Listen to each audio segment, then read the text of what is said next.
In the heart of the sprawling wilderness on the edges of Sabi Sand, where golden plains intersect with dry riverbeds, and where the night is not merely darkness, but an open stage for roaring and predation, a lion was born, unlike any of his kind. There, amid a pride known as the Airfield Pride, he came into the world.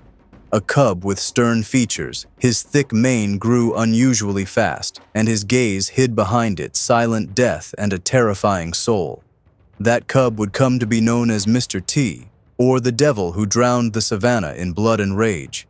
He was born around 2001 or 2002. Only a few years would separate him from the inevitable expulsion that awaited all male lions when they matured. At first, he was just one of the pride's sons, playing with his brothers, learning the art of hunting from the pride's mothers, leaping around his dominant father's body at the time. But the jungle hides its secrets, and fate always prepares those who may become kings or executioners. When he reached the age of 3, the moment came, and he was expelled from the pride. There was no longer room for young males in the pride's embrace, for they had become a threat. He and his 5 brothers, Makulu, Kinky Tail, Dreadlocks, Rasta, and Pretty Boy, set out to begin a life of wandering. 6 nomadic males, 6 hungry lions, 6 hearts that had not yet tasted the meaning of power. And from here, everything began, from wandering to the throne of kingship. It was a turning point in their lives in 2004, after they were driven out of their safe place into the wilderness of fear and hunger. They survived on whatever they could find, hunted small prey, and roamed the edges of territories controlled by stronger males. But something was forming within them. Strength, unity, and ambition that exceeded the limits of any alliance the region had known. By 2006, they had grown. Thick black manes framed their solid rock-like bodies and dagger-like teeth. They were no longer mere intruders. For them, it was time for war. The 6 announced their presence with roars that shook the savannah. At first, it was a shock. Who were they? But soon, everyone knew the answer. They were the Mapogos, the name that would sow terror across all of Sabi Sand. They moved like a storm. If they encountered a single dominant male, he knew well that his death had come. There was no chance against such an onslaught. The confrontation was not fair. It was an execution. 6 bodies attacked at once. The victim thrown to the ground, his flesh torn until nothing remained but screams carried away by the wind. And they did not stop there. They hunted down cubs. Most did not survive. Every cub that did not belong to them was sentenced to death. The mothers who tried to defend them tasted pain and destruction. That was the law of the Mapogos. Either you are of our bloodline, or you are erased from existence. With such ruthless ferocity, they extended their control over nearly half the reserve within months. Never before had modern history witnessed an alliance of such scale and brutality. The Devil's Feast. Though there were 6 Mapogos, one personality shone above all. Mr. T, the killer lion known for his thick, dark mane that covered his face like a black mask. But it was not the mane that made rangers and visitors call him the devil. It was his actions. He was unpredictable. He attacked suddenly, without reason, and tore apart his opponents with savagery even after they were dead. He wasn't merely a killer, he enjoyed the moment of slaughter. Although he loved all his brothers, his bond with Kinky Tail was special. They were an inseparable duo, hunting together, killing together, protecting each other's backs. When Mr. T surrendered to his madness, nothing could stop him, not even his brother's cubs. More than 11 cubs were killed by his fearsome jaws, slowly, cruelly, and without reason. None of his brothers intervened, as if they had accepted the devil among them. Thus, Mr. T became not just another lion, but a symbol of terror, a dark legend told in every camp and every safari. The Brothers Division. Despite the Mapogos' might, cracks began to appear within. Especially between Makulu, the eldest brother, naturally a leader, strong and dominant, and his brother, Mr. T, the fiercest of them all, who refused to be subordinate. In 2008, repeated clashes broke out between them. In one of the fiercest, Makalu bit into Mr. T's leg with such force it nearly crippled him. Makalu won that round, but the psychological wound was deeper than the physical one. After that battle, Mr. T split from his 4 other brothers. But he did not leave alone. He took with him his closest brother, Kinky Tail. The two moved east to establish their own domain, away from their brothers in the west. This split was not just a tactical decision. It was the beginning of a new era. Thus, the alliance divided into 2 factions, Mr. T and Kinky Tail in the east, Makulu, Pretty Boy, Dreadlocks, and Rasta in the west. That division sparked the bloodiest wars Sabi Sand had ever seen. The new enemy, the Majingilanes. In 2010, a threat emerged unlike any before. 5 young males in their prime, known as the Majingilanes. Their bodies were solid and explosive, their eyes fearless. They sought territory, and none was greater than the lands of the Mapogos. They began their challenge, roaring at the borders, marking trees and rocks with their scent. The message was clear: we are here, and we are coming. Mr. T and Kinky Tail did not retreat. On the contrary, they accepted the challenge with arrogance. They had never lost a fight. Why fear now? On June 8, 2010, the spark ignited. In a dense forest, the brothers encountered a lone Majingalane male. He tried to flee, but they caught him, pinned him down, and tore him apart. He was fierce, fighting until his last breath, leaving scars on Mr. T's face and Kinky Tail's paw. But the result was inevitable. One Majingalane was dead. Yet in the jungle, it was known. Blood begets blood. That night, vengeance was set in motion. The tragedy of Kinky Tail. Under the cover of darkness, the Majingalanes moved, furious and seeking revenge. They searched relentlessly until they succeeded in isolating Kinky Tail, who was wounded and limping from the previous battle. Still, he refused to retreat. He faced them, 4 against 1. He fought fiercely, injuring and pushing them back, but eventually, he fell beneath their brutal strikes and biting jaws. They pinned him to the ground and tore him apart mercilessly. By the time Mr. T arrived, it was too late. He saw his brother, his other half, being ripped apart between the enemy's jaws. He tried to attack and save him, but the odds were against him. They chased him away, forcing him to flee. When he returned, everything was over.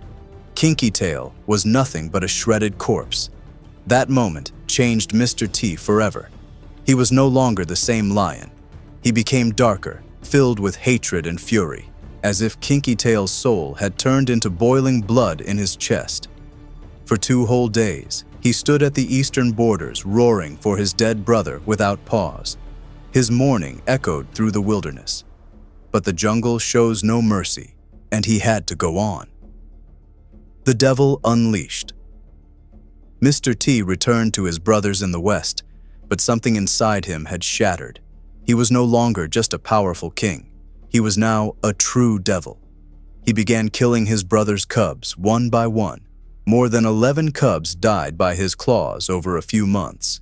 None of his brothers tried to stop him. Perhaps they feared him, or perhaps they understood that the pain inside him could not be calmed.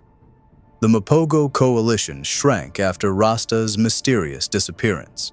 Only 3 remained, Makalu, Pretty Boy, and Mr. T, still kings of the West. But time moved on.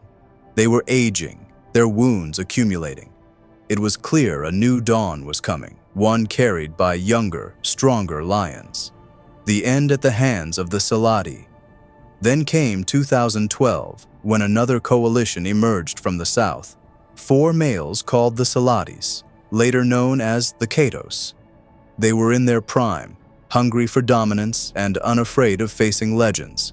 By February, signs of war were already clear. The confrontation was inevitable. As the Mapogos grew older, the Saladis grew stronger by the day. On March 16, 2012, the decisive moment came. In broad daylight, the Saladi coalition caught Mr. T alone. They attacked from all sides, slashing his back open with a deep wound. He fell to the ground, roaring, a cry that echoed through the savannah. He tried to fight, but one bit into his spine and broke it, leaving him paralyzed. Even then, he did not surrender. He kept growling, trying to rise, biting the air as if refusing to accept defeat. He fought until his last breath, even while unable to move. The rangers watching were stunned. One later said, "He died as he lived, a warrior to the very end." Legacy of blood and fire. With his death, the era of the Mapogos ended. That coalition had terrorized the reserve for years, ruled half of it, and killed more than any other in modern Sabi Sand history. Mr. T left behind a legacy of contradiction. To some, he was a monster, a devil, a heartless killer. To others, he was a legend, an unbreakable king, a lion who wrote an unmatched saga in blood. Even today, years after his death, his name is still whispered among rangers and visitors. When they speak of lions that changed history, they say, "There once was a terrifying and majestic lion named Mr. T." This is not merely a tale of a lion. It is a story of power, blood, love, madness, and betrayal. A story reminding us that the jungle shows no mercy, that no king's throne lasts forever, but some kings are never forgotten, and Mr. T was one of them. Have you ever imagined an African paradise gleaming under a bright blue sky, adorned with clouds woven like delicate cotton? Imagine a vast ocean of grasslands shimmering in hues that dance between emerald green and golden glow as the seasons shift.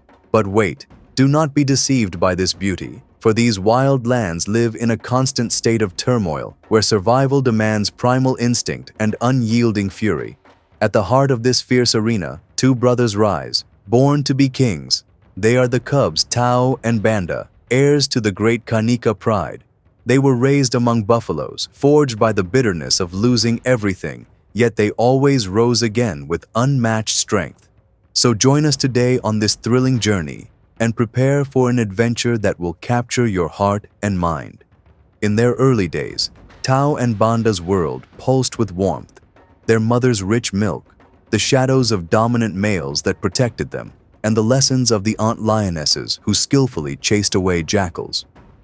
The Okavango Delta in Botswana was a royal banquet for them. Oryx, warthogs, zebras, and the star of the feast. The buffalo, the living wall, as rangers describe it. But never think of the buffalo as merely large prey. It is a strategic giant that can weigh up to 900 kilograms, capable of crushing a full-grown lion if it senses danger. Yet Kanika's lionesses turned these moving fortresses into feasts with astonishing coordination. Two lions distracted the target, others attacked from the flanks, and then a synchronized leap ended it with a precise chokehold. At 10 months old, Tao and Banda watched in awe, mimicking every move in their play as if rehearsing in slow motion. The savannah seemed endless, but every empire has its red lines. To the north lay the lands of the Gosa pride, to the east, the territory of the Roari hyena clan. Between them were neutral corridors that turned into open theaters for the wild. Kanika's males guarded their borders with alkaline urine and deep claw marks etched on dry tree trunks. A clear message: enjoy it while it lasts, cubs. This land will not be yours forever. In adolescence, Tao and Banda's instincts erupted like a summer storm under a blazing noon. Two shadows appeared from the eastern corridor, nomadic lions exiled from a neighboring coalition. They weren't mere wanderers. The lionesses sensed danger and stepped aside for the resident males to confront the intruders under a sun that melted the rocks at over 40 degrees Celsius. Picture the scene: manes colliding, testosterone surging, a battle of giants. 1 minute of brutal strikes and bone-crushing bites, and the fight continued until one Kanika male pinned his opponent beneath his jaws. Then, in a moment of royal mercy or arrogance, he released the defeated lion instead of ending his life. Tao and Banda watched sharply, learning their first lesson. Strength isn't always in killing, but in knowing when to strike. Weeks passed, and the brothers' eyes absorbed power with every movement. By 18 months, they had earned their first invitation to the hunts. Their mother, agile and fierce, trained them herself. She would stalk, then leap, and Tao mirrored her steps precisely. Banda hesitated, then followed. Their prey was faster, but surrender was not an option. After hours of failed attempts, they ambushed an antelope, but the warning cries of vigilant baboons exposed their plan. With every failure came learning. By age 2, Tao and Banda's fierce features took form. Their hind legs had turned into pistons ready to burst forward at 60 kilometers per hour. They stood at the threshold of their final rite, leaving the family. But fate had other plans. At dusk, the intruder who had once been spared returned, stronger, crueler, colder than ever. He confronted one of the Kanika males alone while his partner was patrolling afar. Beneath the acacia trees, a battle raged, unequal and savage. The invader, fueled by vengeance, struck with the fury of a storm. When the dust settled, the victor wore a crown taken by fang and claw. The Kanika family scattered like seeds in a wild gale, leaving behind a fallen king and conquered land. The lionesses, hearts heavy, refused to submit to the new tyrant or abandon their cubs. In the chaos, Tao and Banda fled together, but fate soon separated them from their pride, trapping them in a snare woven by the wilderness itself. From night to night, the brothers awoke to a world without guardians or borders. No buffalo feasts, no protective shadows of aunts. The savannah now offered them a single command: wander, hunt without help, follow scents carried by the wind, and stay alert, for danger lurked everywhere. Hunger, the invisible enemy, struck without mercy. On the 4th day of fasting, vultures circled the horizon, a sign of an abandoned carcass. The brothers' bellies growled like distant thunder. They approached. Tao bit first, but Banda hesitated. He smelled danger, hyenas perhaps, or worse, an older lion prowling nearby. But hunger roared louder than fear. They devoured the rotten flesh in heavy silence, chewing not just meat, but their pride. In exile, every bite is a treasure. 6 months passed like an eternity. Their ribs jutted like the ridges of barren hills. Thorn wounds healed, then tore open again with every step. But instinct led them to hidden treasure, a field rich with buffaloes swinging between mud and fresh grass. The females and calves followed a predictable path. It was a golden opportunity, yet laced with danger. Tao and Banda, still lacking experience, targeted a young calf. They crept through the grass, silent as shadows, until 20 meters away. But the mother's eye caught movement. The ambush turned into a trap. A wall of adult buffalo closed ranks and charged. The brothers retreated, but a thunderous roar shook the ground. A dominant male with a thick mane and dark limbs appeared, claiming the field. That moment taught them an instinctive lesson: never run toward a roar, and never abandon your brother. Adrenaline drove Tao to break both rules. He attacked the intruding lion with lightning fury. In a decisive instant, he survived, but bleeding heavily. The brothers fled, hiding in the brush, waiting for the right moment to rise again as kings of the savannah. November rains poured 400 millimeters of life. The savannah awoke in emerald splendor. Antelopes multiplied, warthogs dotted the horizon, and the channels overflowed. Tao and Banda, now with full manes and lean, powerful bodies, reaped the rewards of endurance.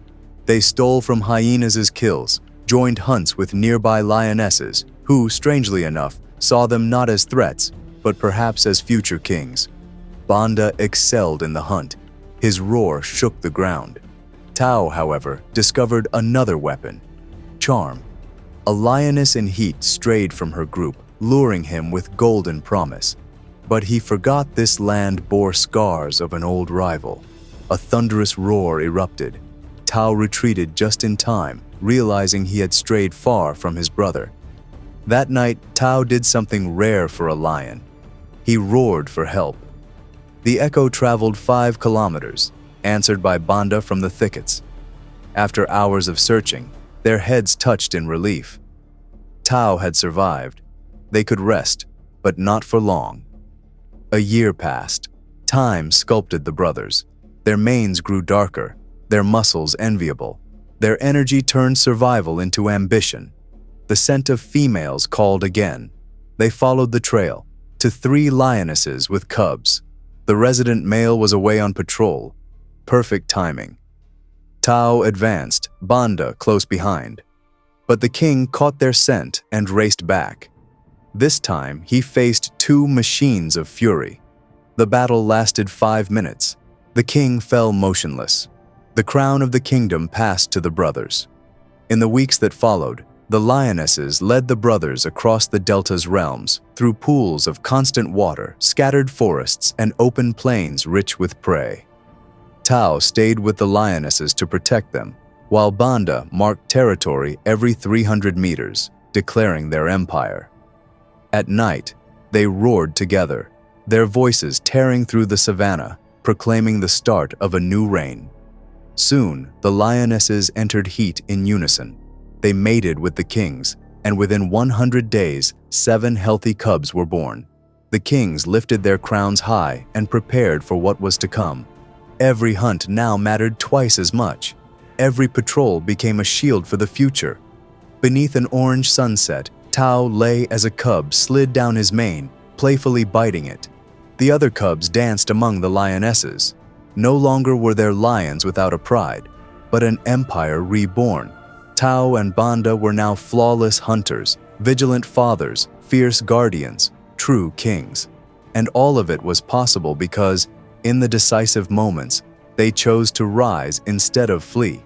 Now, take a deep breath. Imagine the scent of fresh grass mingling with warm blood of prey. The open wild where epic tales are woven from fury, love of dominance, and pure defiance, sealed by blood and crowned by rare moments of peace. Cecil, the legendary lion and the true face of power and authority. One of the most powerful and beautiful lions in Africa. His death was considered one of the saddest moments in Hwanga National Park, specifically in the Matabeleland North region of Zimbabwe, a true story, and an amazing tale from the rich lands of Africa, teeming with the fiercest and most fiercely competitive beasts. So today, we put our hand on our heart as we recount the legacy and timeless legend of a lion who left his exciting mark on the pages of Zimbabwe's rich history. This legacy that ended prematurely. The story begins when Cecil, born in 2002, was tracked by a collar designed to transmit his movements and health status. From his upbringing to his youth in the reserve, he had a very prominent role in the place, with his great ferocity and the beauty of his huge black coat and golden eyes, to the extent that many travelers who love wildlife and lions came from faraway places to see Cecil. The incomparable lion, indeed, seeing him was worth traveling for hours to enjoy this living legend. Everything started when Cecil formed a new alliance with his son Xanda, enabling them to control vast areas of the park, to become the pride that they lead, consisting of 16 members of lionesses and cubs, and controlling the pride perched on the plains of the eastern region of the national park, which was called Linkwasha. The two became an unmatched force in the place, and despite the emergence of the alliance of the strong brothers Bush and Bubisi from the northern region. However, they were unable to wrest the place from Cecil and his son, who fought them with all ferocity and violence. You can imagine the size of the huge battle that began with roaring, then chasing, pouncing, and biting. Blood flows everywhere and loud sounds thunder in the place. The battle lasted for hours before the brothers were forced to retreat and leave for fear of being killed in a confrontation with the terrifying Cecil. Then Cecil and Xanda managed to stand their ground and chase the other 2 lions. Then they secured the area again. As time passed and the calm camped, it paved the way for Xanda to try to rebel and lead the pride instead of Cecil, the latter who made his big mistake, when he expelled his son, who began to become stronger and fiercer than the pride. His expulsion of Xanda ended in peace within the place, where Bush and Bobisi took advantage of the opportunity to try again to expel Cecil from the Linkosha group forever. And indeed, this is what happened, especially since Cecil was the only male in the group, so he could not stand against the brothers who did not delay a moment from attacking him and being satisfied with expelling him outside the group.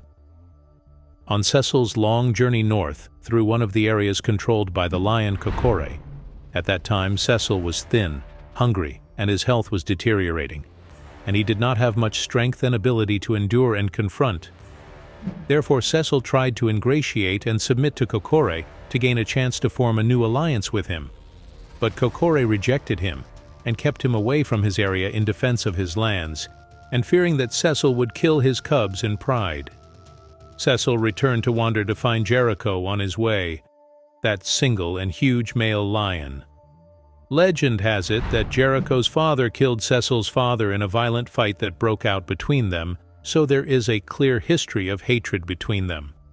So naturally they cannot be friends, but due to the bad condition that Cecil reached and his desperate need to gain a new friend to rely on in hunting and control and save his life, everyone was surprised when he forgot past grudges and left those disputes and chose to unite strength with Jericho. They moved together to the Samalisa group area, where control and rule of the group were strictly enforced, for Cecil to regain some of his previous prestige and strength. But despite being a terrible force together, disturbances and internal problems began to appear, especially between them and the older cubs who began competing for rule and food, where they fought many battles at the time they ruled. The lack of food increased the severity of the males' temperaments during their struggle for the prey that was hunted and led to increased tension with the females.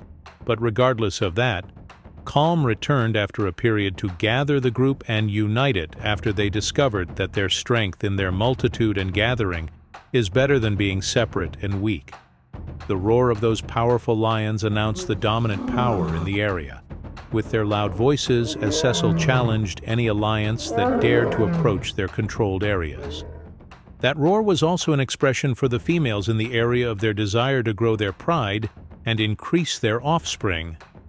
So Cecil and Jericho took responsibility for the group, and the echo of their voices reverberated through the place to instill fear and terror in the spirit and entity of every predator or prey, and everyone will immediately understand the necessity of staying away and escaping from the claws of those ferocious, hungry lions. Kokore was not affected when he heard the roar of these two fierce lions, but he came to confront those challenging voices near his area. But when he saw their huge size together, he retreated and left his pride, surrendering immediately. Cecil and Jericho continued to declare control and challenge while they were looking for lionesses to continue writing their glory and establishing their own legacy in the area without boredom. In 2014, during the expansion, the two lions met three lionesses called Spice Girls, who saw in Cecil and Jericho the best lions that can mate with and produce strong offspring. By September of the same year, those lionesses had carried Cecil and Jericho's cubs to give birth in December 2015, 7 cubs, 2 males and 5 females. That was a happy family for that group of lions. For a while, they lived an ideal life in the Samalisa group. Pride grew in it to 12 individuals. But with the increase of pride, responsibility increases, meaning that they have to struggle for the place and food.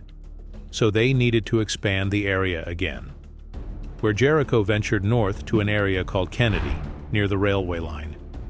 And behind the line is the forest, also known as the hunting area, which contains some lions and lionesses.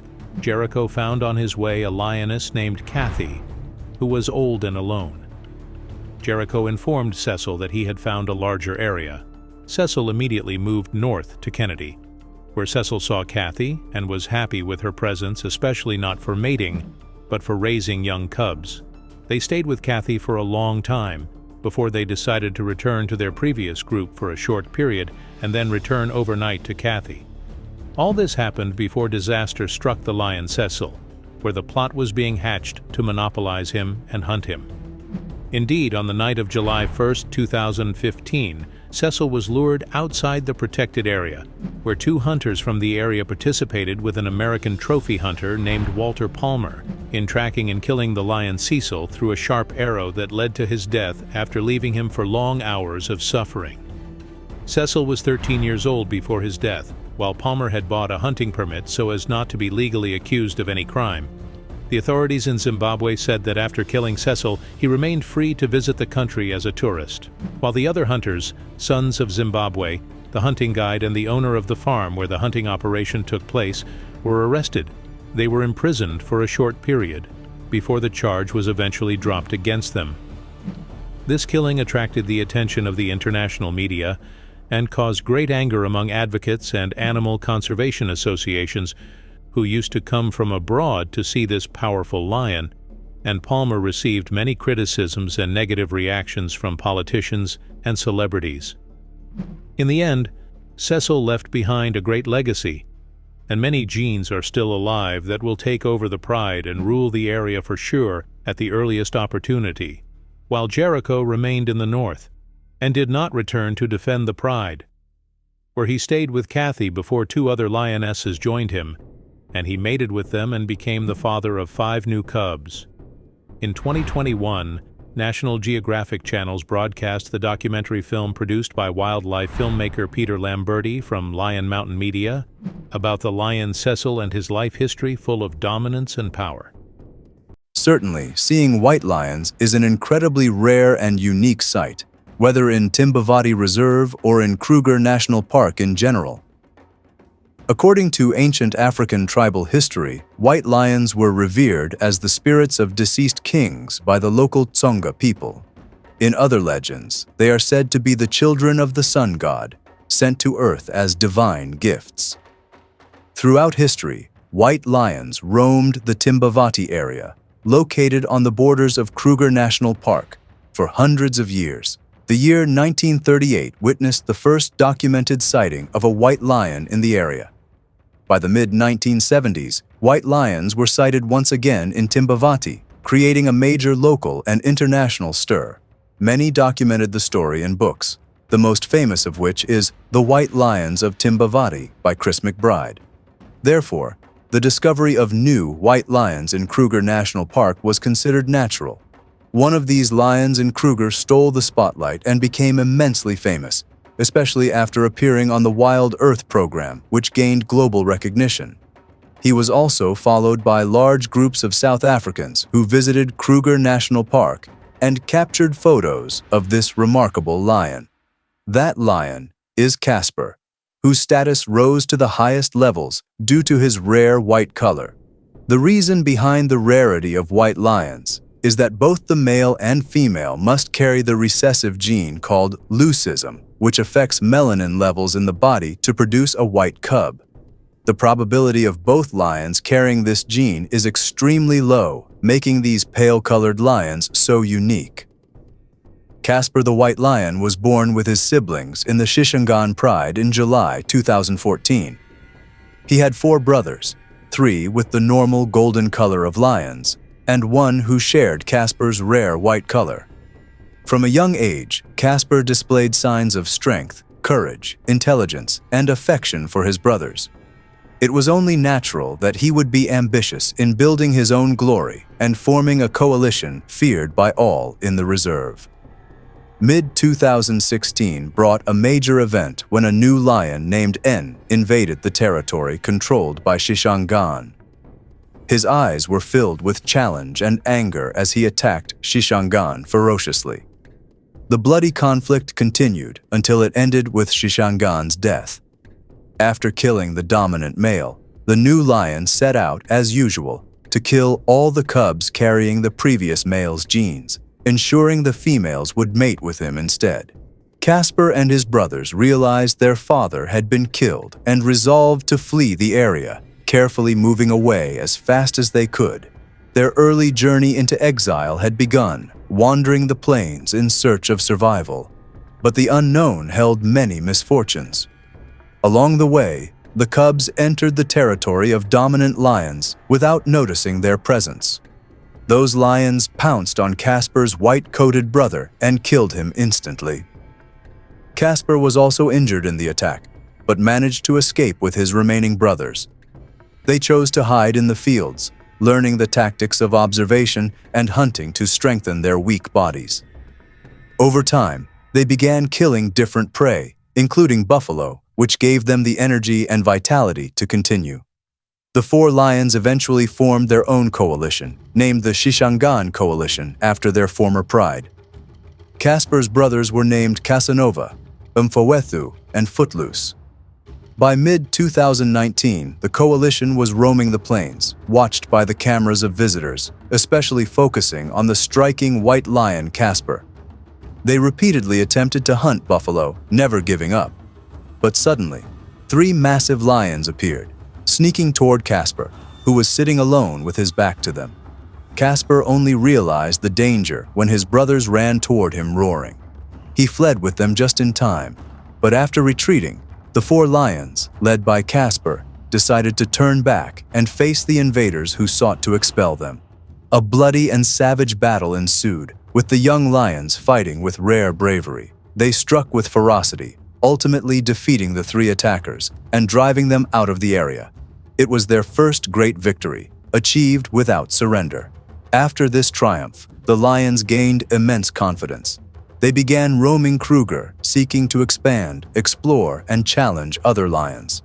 After 2 years of wandering, it was time for them to settle and take over a strong pride.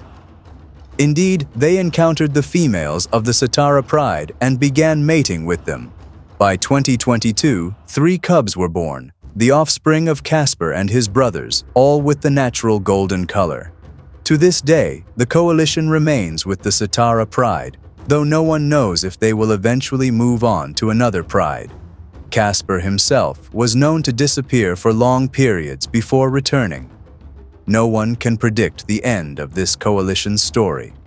The coming days may bring many more remarkable tales about Casper and his powerful brothers, especially now that they have reached 7 years of age and are at the peak of their strength and vitality.